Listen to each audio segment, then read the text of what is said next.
I'm a warrior. Wonder Woman is back. They shooting, they tougher than the dudes. Hold. I think it's happening more and more that women are taking over all the action movies. What do you think you're doing? The audience likes it. No! I would not want to get in a fight with those girls. They're very scary. It's nice to switch everything around and be hung up 60 feet in the air and just kind of go, whoa, how did I get here? It's so much fun to get to be someone who's way cooler than you will ever be in real life. There's nothing better.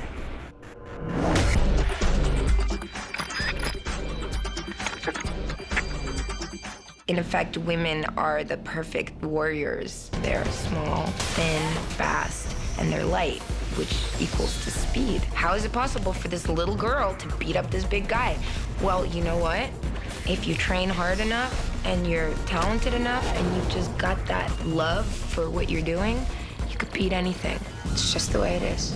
You've got these two women who have this incredible arsenal of martial arts and gun control, and you've got someone as beautiful as Miller and as minxy and sexy as Jill. It's just a great dynamic. Who the fuck are you? I love martial arts. I love to feel powerful in that sense. Who doesn't? And I definitely have a talent with violent objects, I guess. I don't know. Maybe it's my Yugoslavian background. I'm like always ready for battle.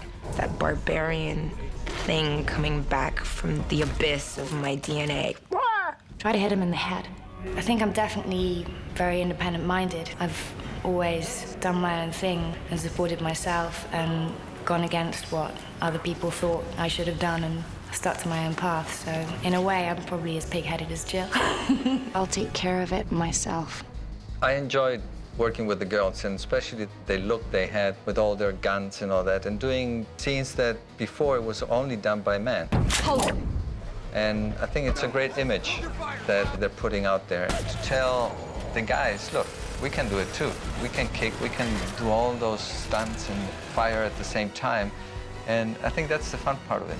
I said, take off! To do a great action film, people are more mystified by women. It's like, what is she thinking?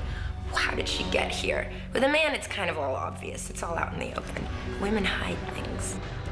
Every instinct in your body asks you to be polite to women, let them be first. And here there are these two very beautiful, sexy women who kick butt just as much, if not more, than your character does. Women are right there with the men. They become action heroes. It's really liberating, actually, to have such a kind of sexy outfit. In most films, I'm like, no, don't dress her up sexy, because then she can't be sexy. You know, being sexy is not about looking sexy, it's a quality. It's not a look, but actually, it kind of works. You know, you watch playback and it's like, who's that fox? Oh yeah, the hair's great, and the makeup's great, and the costume's great. Oh my God, I'm inside that thing. Great, moving it around like a little toy. Part of the appeal of the game is how sexy the girls are, right? In the first movie, it was like the battle of how do we get Alice to look sexy? Because in reality, if she was just wearing a security uniform, nobody wants to go see that unless it's like an independent film from like Afghanistan. You know, I want to be sexy. I don't want to be like this mean-looking, crazy, buff woman. Like, woman? Really? Kind of thing. I suggested that Raccoon City is going through a heat wave. Massive 92 degrees. And it's not just me. How do we get Jill Valentine in her typical miniskirt and tube top? Heat wave in Raccoon City, thank you very much. Of course, now it's November in Toronto, and most of our scenes happen outside, so of course, can't change now. The glamour and fun of playing a character like Jill. You've got this girl in a little tight top and a miniskirt. She's cool and she's sexy and she's fun and she's nails. I told you, shoot for the head. Sienna's been also like, you know, watching the game, and so she has a few of the things that like the girl in the game does. Like when she waits, like she'll do this thing with her hip when she's waiting for a zombie. The Jill Valentine character does this thing when she's on wait. She's got the gun by her side and the hand on the hip, and you've gone off to make a cup of tea, and she's like, are you gonna finish the game or what? You gonna play with me? Come on. And I love that wiggle. It's just like, she's a girly girl. She's a sexy little minx. That's fantastic. I love the little hips going. It's really cool. Yeah, I'm not really envious of Mila's uniform. It's Sienna's. I think the whole miniskirt, my legs aren't bad. I could pull it off. I've got the short end of the stick. I've got the uniform that I'm wearing, you know, it's very bulky and big. It doesn't really show off my assets. I'd like to be able to be a hotshot like her. I'd like to dress up sexily every day and have great makeup and hair every minute. It's not always possible, but that's what the movies are for.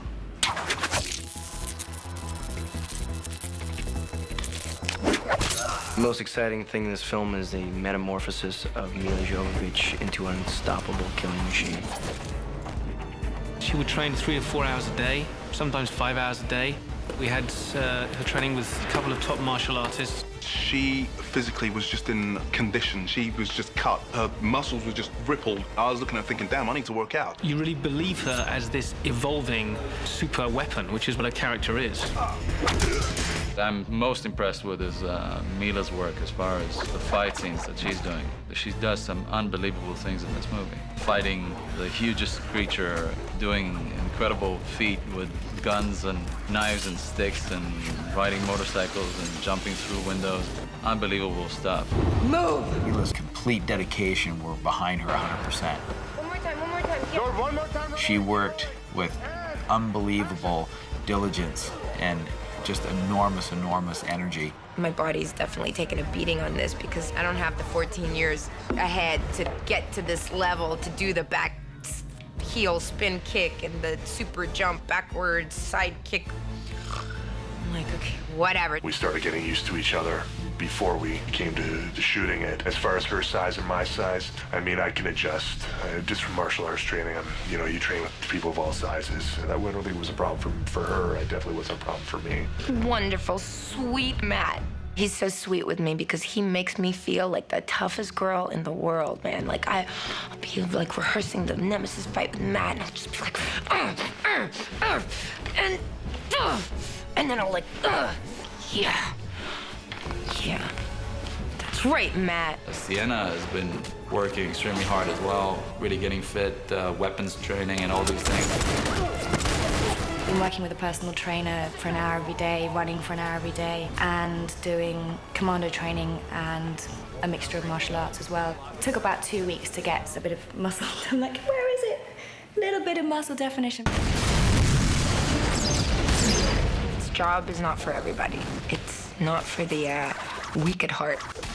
I've never made a movie that had action in it that I didn't get clobbered. The scene I have to run shooting the nemesis. During the rehearsal, I said just run up to the crate and stop on the crate. As I'm approaching the crate, I realized that running at top speed, there's just no way I'm gonna be able to stop on the crate. And I thought, well, what's gonna happen is I'm gonna try and stop and I'm gonna fly head first into the oven. And that's not good.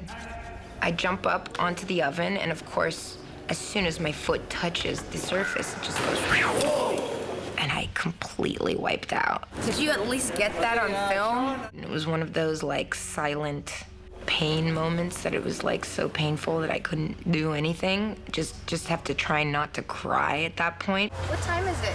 And we've been shooting nights for like a couple of months now. Just the lack of sunlight, it can make you really drained. And then you get home, you're trying to sleep, and the sun's coming in the windows, and you can hear birds tweeting outside, and you know it's a beautiful day, and you want to like get up and run around and do stuff, and you can't because you have to sleep, because you have to get up and work when it's night. I think we should be out of here by sunrise. I look at those days in the first Resident Evil, and I go, so what we were working 16 hours a day? At least we were in studio. Like, I thought it was so hard then. But, like, there was no wind chill factor. You ready? It's very cold out here in Toronto, and these girls are wearing practically nothing. It's always difficult because I can't really stand next to them going, God, my arms are freezing. Because they're not wearing anything. I mean, they are so freezing cold. And it's freezing, and it's raining, and the wind, and I'm in my little net top, and my belly is showing, and my leg is exposed, and I'm like, I did this to myself. I asked for it to be a heat wave in Raccoon City.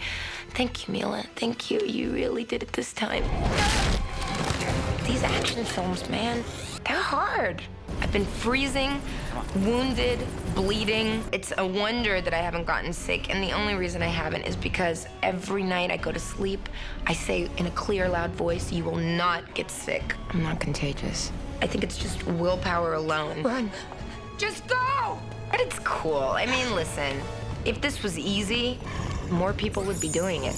It's hard, it's crazy, it takes a lot of patience and a lot of love and a lot of preparation. But you know what? It's worth it.